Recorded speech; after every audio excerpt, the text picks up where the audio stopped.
Earth, a unique planet, restless and dynamic. Continents shift and clash. Volcanoes erupt.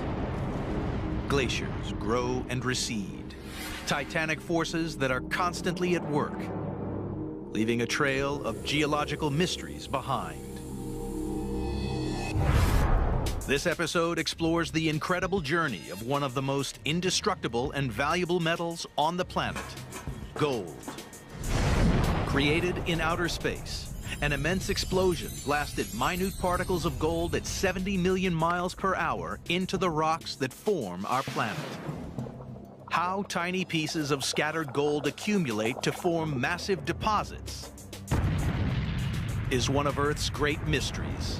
To find the answer, geological detectives sift through ancient riverbeds, hunting for hidden treasures above and below ground, and investigating alien natural wonders, finding clues that will ultimately reveal how the Earth was made.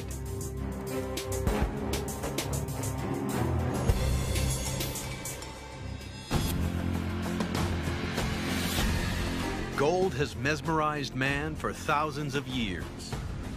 The oldest known precious metal, it plays a powerful role in almost every culture on Earth. Since humans have been on this planet, gold has been prized. It is such a unique mineral. It is beautiful. You can take an ounce of gold and stretch it in a thin string, and it'll go for 35 miles. But the key to gold's enduring value is its inactivity. It won't bind with anything else except itself. Gold doesn't get used up, it gets recycled. The ring you're wearing may be the exact same gold that was in some of the gold the pharaohs wore centuries ago. With all these properties, it's no wonder gold has been treasured by man down through history. Man has mined gold for thousands of years, but found only 160,000 tons worldwide, enough to fit comfortably inside a 4-bed house. Physicists discovered that this ultimate metal was created in outer space, long before planet Earth existed, over 5 billion years ago. Gold and other heavy metal atoms formed in the maelstrom of a supernova, a giant dying star.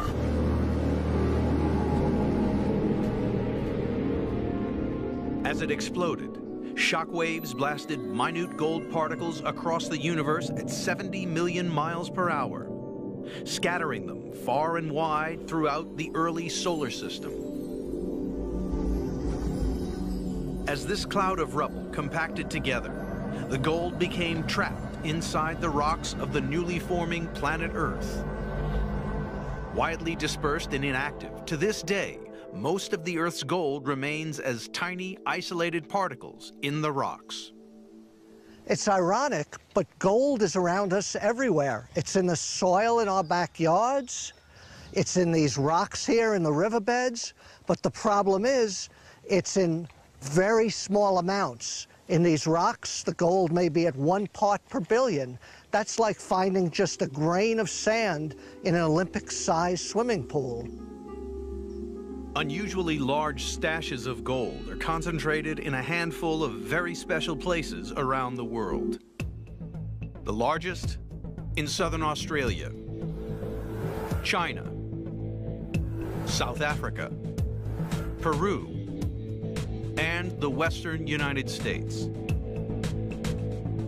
It is the geologist's job to find out where and why the Earth accumulates gold in large enough quantities to mine.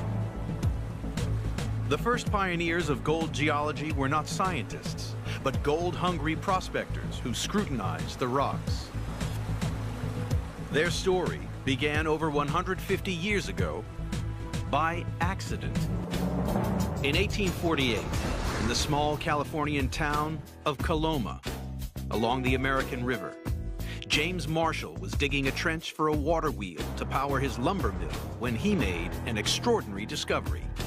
He was digging it down during the day and then using water at night to flush out the sand and gravel. And he looked, and there on the bedrock were a couple of gold nuggets. Rumors of California's river gold spread like wildfire.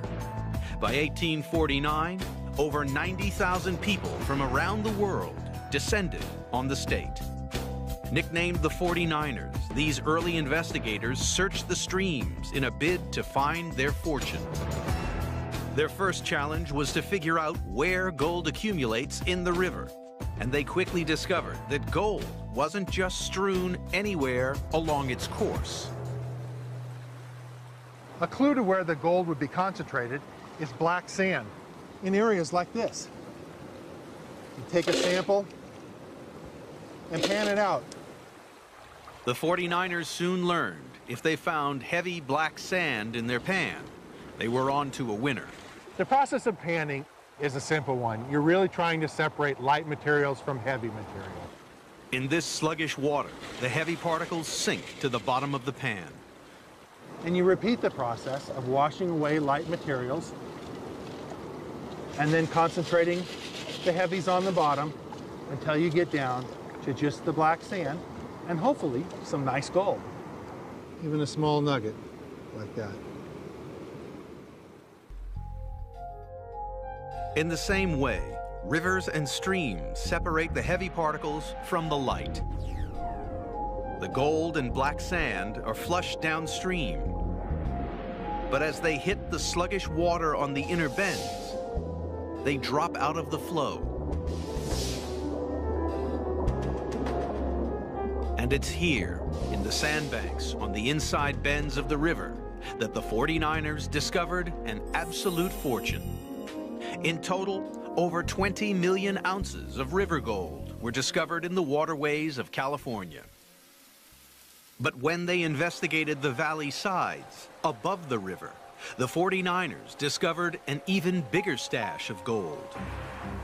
And they wondered, what was the deal with these gold deposits that were up and away from the water? They took a close look at them, and they could see that these boulders were round and smooth. These rounded boulders are identical to those found in the rivers nearby. And the reason is because it's an ancient riverbed. It's been left high and dry by the flow of the river. The river cuts downward and leaves these deposits behind. The miners continued to explore, and they found some just above the river like this, but they found others tens and even hundreds, even 1,000 feet above the modern stream. Using powerful water jets, the 49ers blasted and flushed out a further 50 million ounces of ancient river gold from California's hills, which still bear the scars over 150 years later. Similar river gold deposits have formed all over the world, including the greatest treasure trove ever found, Witwatersrand in South Africa. Its discovery in 1886 caused another massive gold rush. But this river gold is not found on the surface. Miners must descend over 2 miles down the deepest mine shaft on Earth.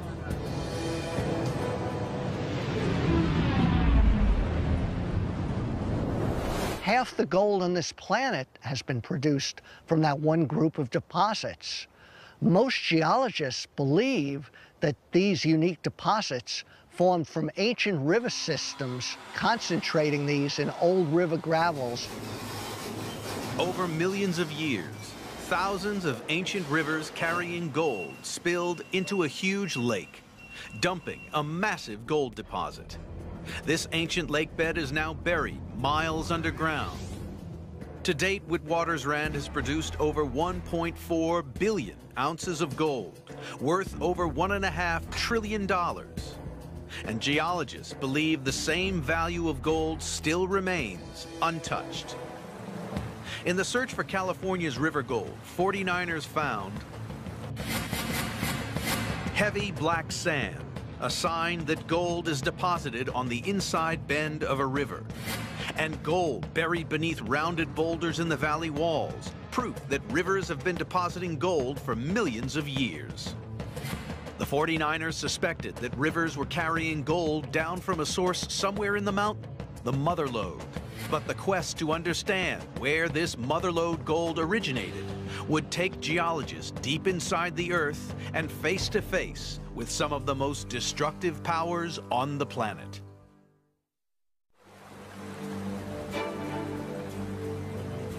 In the 19th century, the 49ers plucked 70 million ounces of river gold from California's streams and ancient riverbeds, valued at more than $80 billion. But this easy gold didn't last. The race was on to find the source of the river gold, the mother lode, and they set off into the mountains to investigate. And this is what the old-timers were really looking for: a big wide vein of quartz filled with gold. It runs literally for miles through the countryside. They were able to mine millions of ounces of gold from sources just like this.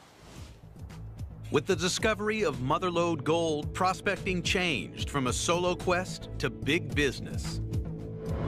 Hundreds of mines sprung up all over California, employing thousands of men.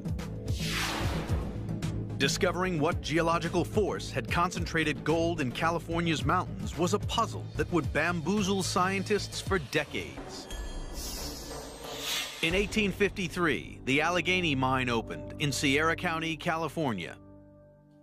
Today, it's over 3,300 feet deep, with over 40 miles of tunnels, all leading to one special slice of rock in the mountain. Here I am in the middle of the mother lode vein. It must be about 40 feet thick, and it goes down half a mile into the earth.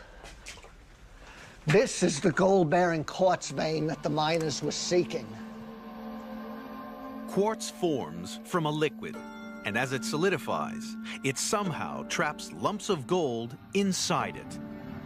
It is loaded with gold. If we break these quartz veins open, though, we can see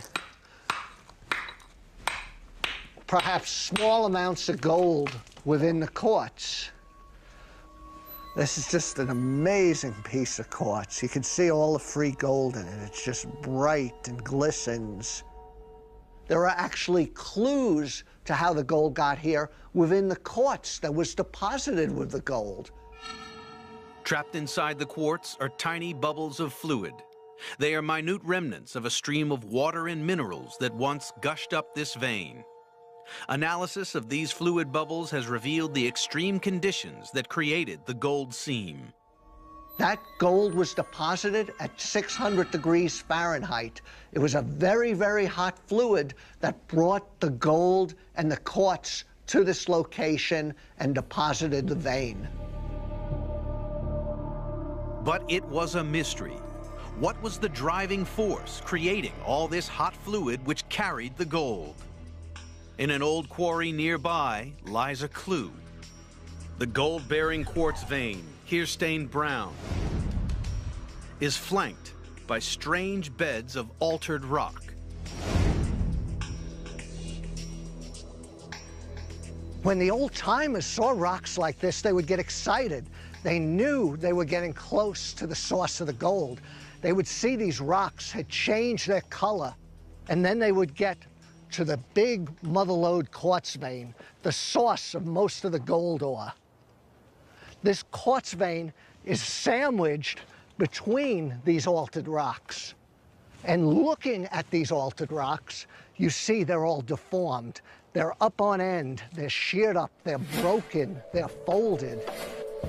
These veins run for hundreds of miles in a north-south. Similar sandwiches of gold quartz and broken rock are found along the entire length of California. And strangely, they all run parallel to the coast. Whatever immense force shattered these rocks must also have created the hot fluid which carried and concentrated the gold. But what was it? Geologists finally solved the mystery in the 1950s, when the revolutionary theory of plate tectonics shed light upon how California and its mountains were made. They discovered that beneath the Pacific Ocean, a giant plate of the Earth's crust moved eastwards. It plowed into the American continent, crumpling huge slabs of the seafloor as it went. If this big rock is ancient North America, over the last 300 million years, We had a spreading ocean floor push the ocean and sediments on top of the ocean against North America and stack these pieces of ocean floor and sediments on ocean floor up on end against Western North America. California was pushed above the waves. A mountainous mass of crushed, crumpled, and upended rocks, separated by huge cracks running deep into the crust, creating a landscape compiled of giant slabs stacked parallel to the coast. This immense mountain building process also had the power to create a piping hot fluid. Buried rocks were squashed under unbearable pressure. They superheated, and a 600-degree fluid was squeezed from them. Like water running in a river, this piping hot fluid had the ability to concentrate the scattered gold. As it washed through the rock, it leached out minute particles of gold, creating a mineral-rich soup. It poured into the giant cracks which pipelined it to the surface. As the fluid cooled, the gold coagulated and the quartz crystallized, forming a solid, gold-bearing quartz vein. In total, 35 million ounces of this mountain gold were blasted out of California, one of the most profitable gold mining areas of its time. Wherever you have oceanic plates colliding with the edge of a continent, you're always going to create fluid, you're always going to move those trace amounts of gold, and that will get focused into major faults to form large load gold deposits. They're part of the mountain building process. Similar gold-bearing quartz veins lie beneath the coastal mountains all around the Pacific Rim, where the ocean floor has crumpled under gigantic Earth forces. Scientists investigating how California's mountain gold formed have found ancient fluid bubbles, proof that a hot liquid deposited the quartz and gold. Parallel beds of broken, altered rock, evidence that the gold-rich fluid was squeezed from rocks as mountains formed. By the 1880s, only 30 years after the first gold strike, California's mountain gold became increasingly difficult to find. By then, gold hunters in neighboring Nevada had stumbled upon an entirely different type of gold deposit. But it was the sort of deposit that could drive men to murder. In the 19th century, 49ers found 70 million ounces of river gold. Then they began to ransack the mother lode, blasting out over 35 million ounces of mountain gold, squeezed from the rocks as California formed. For many years, scientists believed that only the colossal forces that created mountains had the power to concentrate gold scattered throughout the rocks. But gold strikes made in neighboring Nevada were to shatter this theory. Massive gold veins were found in the sagebrush hills of the desert. A tidal wave of gold hunters left California, heading east. The almost uncharted, desolate state of Nevada began to light up with life as gold strikes were made across the high desert. This was the gunslinging Wild West. And the rough mining town of Bodie had one of the toughest reputations. It's hard to imagine. More than 8,500 people up along this stretch here. Lawlessness, lots of fights breaking out. Lots of saloons, opium dens, and brothels. It was said that a man a day was killed in Bodie. And some historians believe the fickle geology of these gold deposits may have played a part in this murder rate. Here, the veins were much more segmented and broken up. So while one miner might be mining along on the vein, another miner might not be, which would lead to animosity and tension and the occasional fight. Geologists realized that unlike California's gold seams, which ran parallel to the coast, Nevada's were scattered randomly across the desert. the hunt was on to understand why Nevada's gold veins were so chaotic.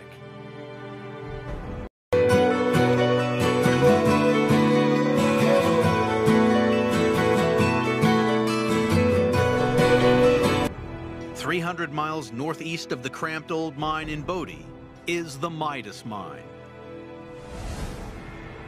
Large enough to drive a truck down, it's one of a handful of remaining gold quartz mines in Nevada, and it's a geologist's paradise. It's wonderful to have an underground mine because when you go underground, you have a three-dimensional picture of the geology. It really helps you get a feel for what clues to be looking at that we might see on the surface, that we might see better expressed underground. Working mines like Midas have become geological laboratories and are helping to unlock the mystery of Nevada's scattered gold veins.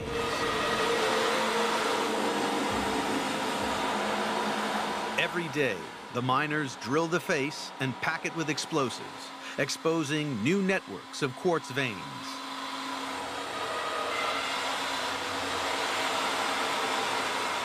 This is just like the old days, but more high-tech. They're gonna drill the face out, load it with explosives, and blow it up. 450 pounds of explosives are about to blow to reveal the gold-bearing quartz vein.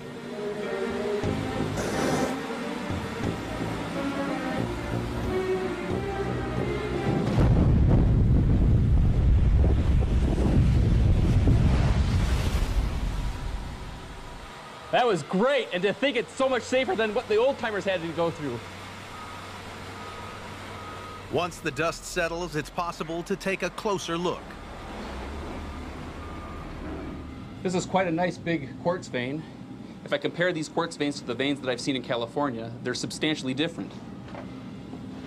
For one, if I look at these bands, these dark gray bands in here, these gray bands are the first sign that something very strange has happened here. in a hand sample, I'll see that there's lots of gray material. All that gray material is silver. If I look even closer, I can see little fine flecks of yellow. That's gold. The source rock that formed all of these veins was much different than the source rock that caused the California veins to form. The California veins only have gold, and these are loaded with silver. And the clue to the identity of the source of Nevada's gold lies either side of the quartz vein. Unlike California, these wall rocks are not crushed and have never been on the ocean floor. This wall rock is of a volcanic origin, very similar to like Mount St. Helens. So it wasn't mountain building that concentrated the gold and silver in this vein, it was a volcanic process. Perhaps the Midas mine was once a giant volcano. Geologists went looking for clues not inside the mine, but directly above it. Everywhere above the Midas mine, we see these strange outcrops. They're flat on the top like a table, and if I look closer, I can see fine little bands and layers. The outcrop is made of thin layers less than 1/8 of an inch thick. And there are thousands stacked on top of each other like a deck of cards. You've got browns and yellows, whites and purples. Understanding outcrops like this will help us understand why gold is deposited at such shallow depths within the Midas mine. These distinctive layered rocks are not formed by a volcano, but another type of volcanic process that can still be seen today. In Gerlach, northwest Nevada. In the middle of the dry, black rock desert, they found a mysterious oasis. And rising out of the landscape, a spectacular, multicolored hot spring, one of over 300 in Nevada. This bizarre geological wonder began to form just 45 years ago. Volcanic processes beneath the earth heat the groundwater. It spills out at the surface, and like a boiling tea kettle, dumps a layer of mineral scale. The water is slowly running over the tops of these terraces. It's depositing minerals in fine little sheets, kind of like a deck of cards or a book on end. This rock from over there has fine laminations or layers. Rocks like these and terraces like those are found right above the Midas mine, which tells me that Midas was once an enormous hot spring. Geologists realized it was hot springs that brought the gold and silver quartz veins to the surface in Nevada. Gold and silver particles are scattered in molten rocks deep inside the earth. This hot rock released a gold and silver-rich fluid. As rainwater soaked into the ground, it reached the scorching rocks deep in the crust and superheated to 900 degrees Fahrenheit. Hot and buoyant, the water began to rise, sucking up the gold and silver soup as it went. As it neared the surface, the water boiled and dumped bands of silver and flecks of gold in the chaotic, fractured pipework of the hot spring.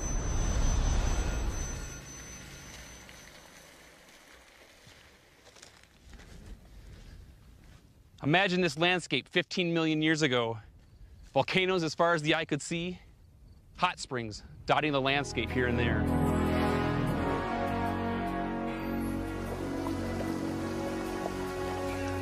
Gold is forming at this moment in hot springs all over the world. Even Yellowstone has traces of gold in its water. One of the world's biggest and most profitable gold mines, Yanacocha, northern Peru, is a gold and silver deposit which man has plundered since the rule of the Inca 800 years ago. High in the volcanic Andes, it's a massive 535 square miles and has produced over $5 billion worth of gold, all of it originating beneath a bubbling hot spring.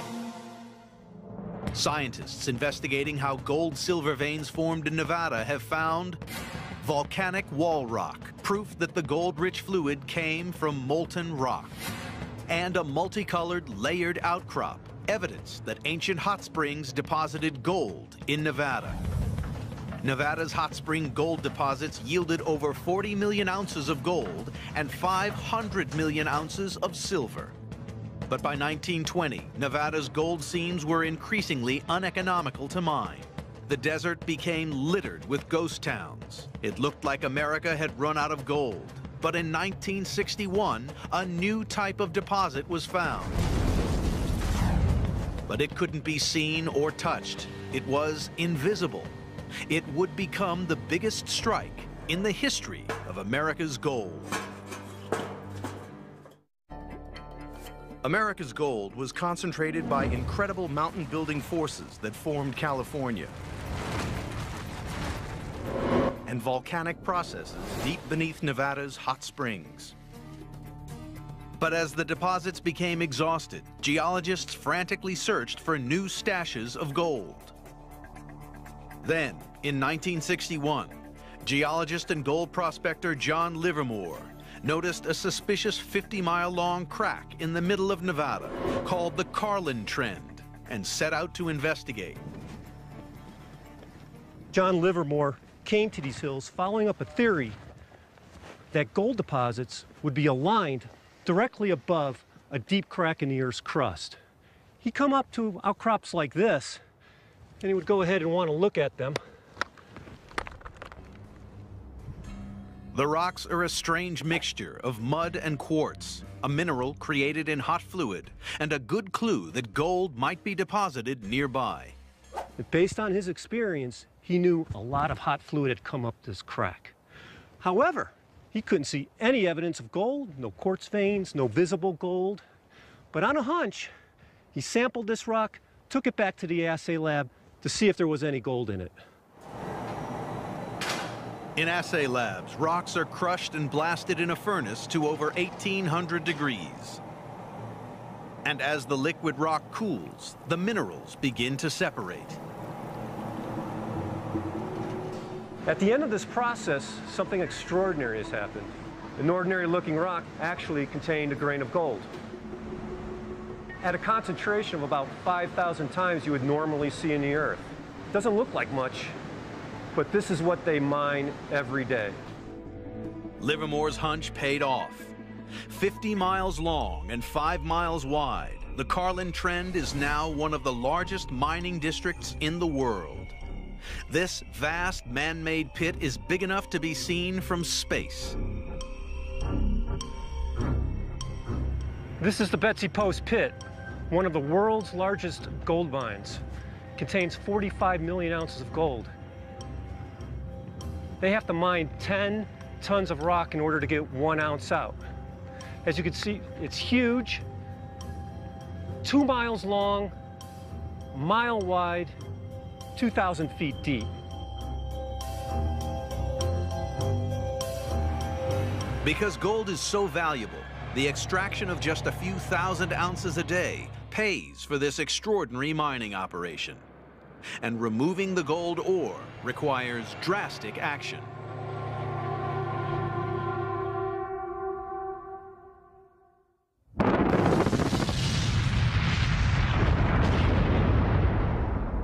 Wow.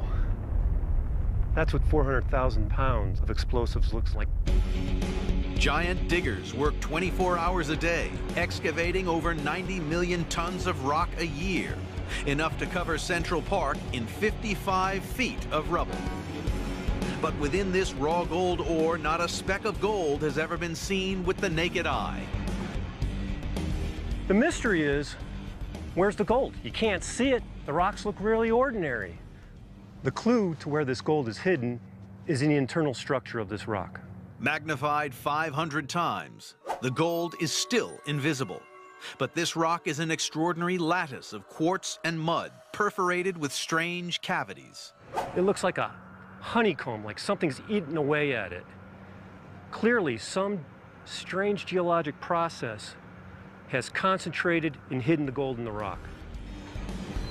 Scientists realized if they were going to solve the puzzle of how gold came to be hiding in these rocks, first they would have to understand where the rocks came from. A clue was found in the 19th century by cattle rancher Absalom Lehman in the eastern reaches of Nevada.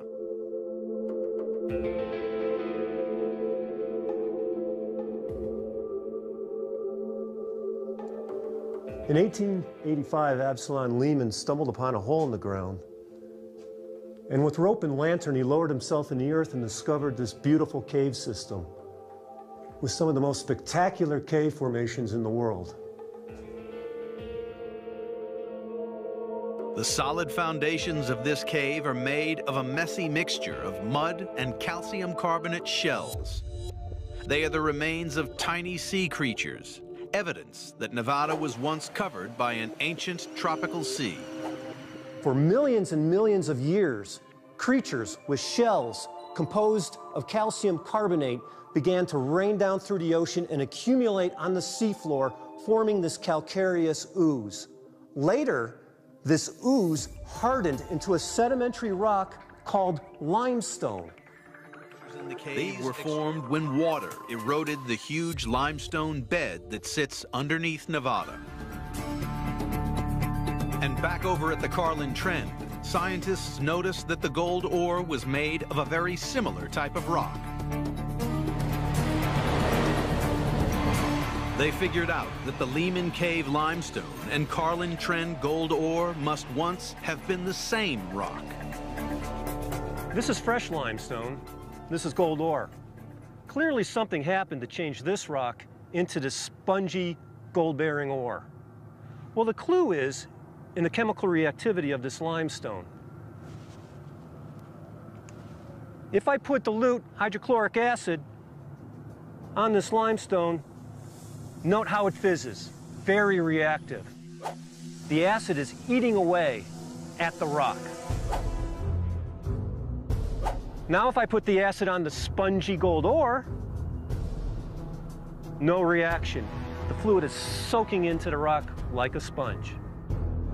Scientists concluded the reason Carlin Trend gold ore did not fizz is that it had already been attacked by an acid.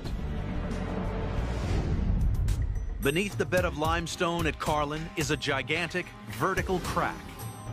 Geologists now believe that a blast of hot, acidic, gold-rich fluid was once forced upwards from deep within the earth. It streamed through the crack, drenching the limestone. The acid ate into it, leaving a sponge-like, muddy framework behind. And in the cavities, it dumped quartz and the most minute sprinklings of gold.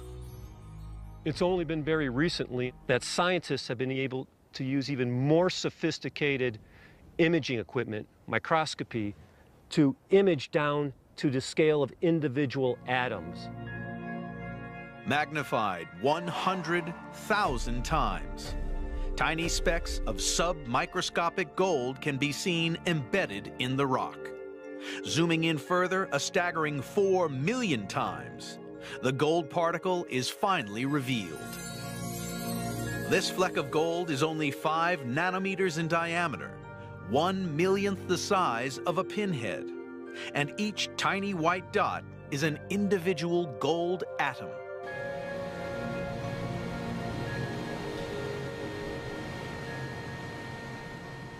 These ordinary-looking rocks have produced 65 million ounces of gold from a single crack in the earth known as the Carlin Trend. And it's made the United States the 4th largest gold producer in the world.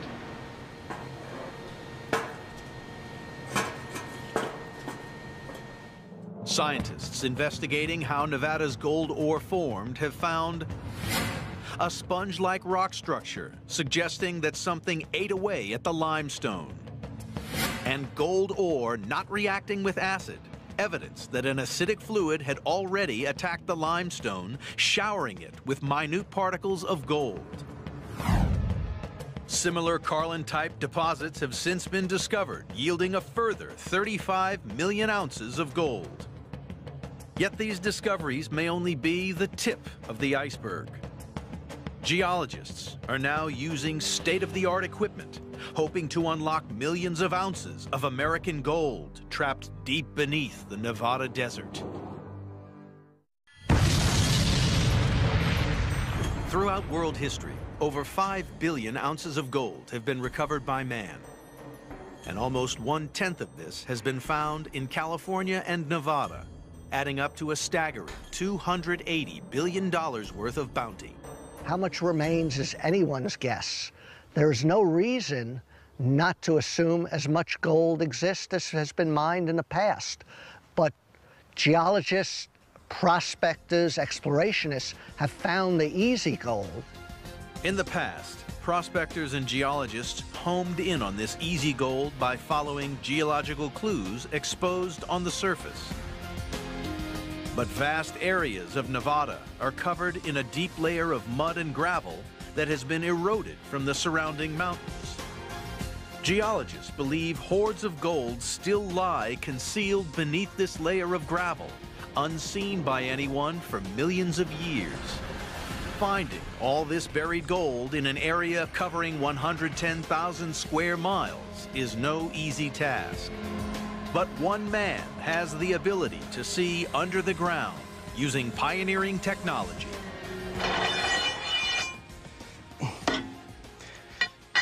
I've got gold in the hills around me. I've got good reason to believe there's gold beneath me in the rocks. If I could just see through this sand and gravel. This little piece of equipment, I believe, is going to help me figure that out. The geoprobe is drilling not for rocks, but for groundwater 200 feet below the surface. And it's this groundwater that holds the key to finding Nevada's hidden gold. If there's a gold deposit concealed by the sand and gravel, the groundwater will interact with it and it'll pick up clues. Traces of metals associated with gold seep into the groundwater, clues that will lead Hodges to the secret location of the gold deposit deep below the surface. Imagine an iron bar rusting in a bucket of water. The trace metals are going to come out of that rusted iron bar, are going to be disseminated in the groundwater, and you would be able to sample that groundwater and tell that there was an iron bar somewhere nearby. Just as we're going to be able to sample this groundwater and know that there's a gold deposit somewhere nearby. So in a sense, it's like the deposit of gold is creating a scent. If Hodges can latch on to a whiff of this scent, he can track it back to find the gold. Once the drill is deep enough, Hodges pumps out the groundwater.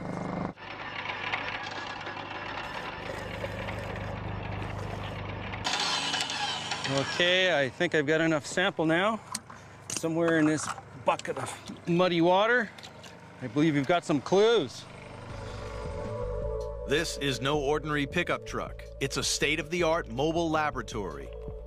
Hodges measures how many trace metals are in the groundwater, and the scent here is particularly strong.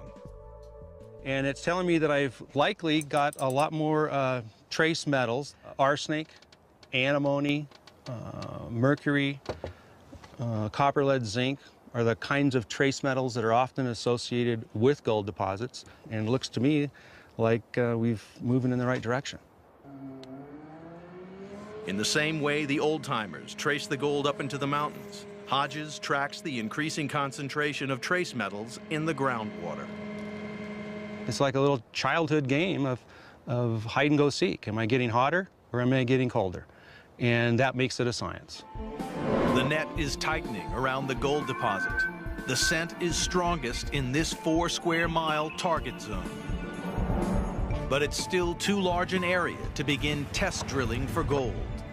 To focus in further, Hodges needs to literally see inside the earth. Well, this instrument here is a gravitometer. And it has the ability to measure how dense the rocks are beneath this point.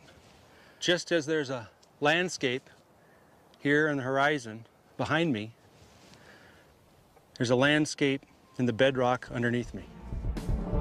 Multiple readings from the gravitometer create a secret treasure map of the terrain submerged beneath the surface gravel. From this rock density map, Hodges can pinpoint the likely location of the gold deposit. He has found a suspect gash in the earth over a mile long and 250 feet below the surface. It's a good sign, as gold is often found deposited in deep cracks. It's time to start drilling for gold. The diamond-studded drill probes the crack and extracts a cylinder of bedrock. This is the first in a sequence of test drills along the crack, and the results are tantalizing. After all this traveling around, I'm finally able to see the rocks for the first time. These rocks have been out of view for millions of years, and to me, it's one of the most exciting things about this line of work. I get to look at these rocks before anybody else has ever seen them, and I can compare them with the rocks that I've seen elsewhere in the mountains. In this piece of core, I've seen several different kinds of fragments of rocks. Some of them are quartz. Quartz, we know, is good for gold. Hodges could be on the verge of a massive gold strike, adding to his tally of 30 million ounces discovered so far. Reaching down into the earth, pulling out a sample that says there's gold in it, and realizing that you've done it. And in a sense, it connects you with those old timers, the same spirit of the Old West. It's exciting. It's pioneering geologists like Hodges who will find what's left of America's gold. Scientists and prospectors investigating how gold is concentrated around the world have found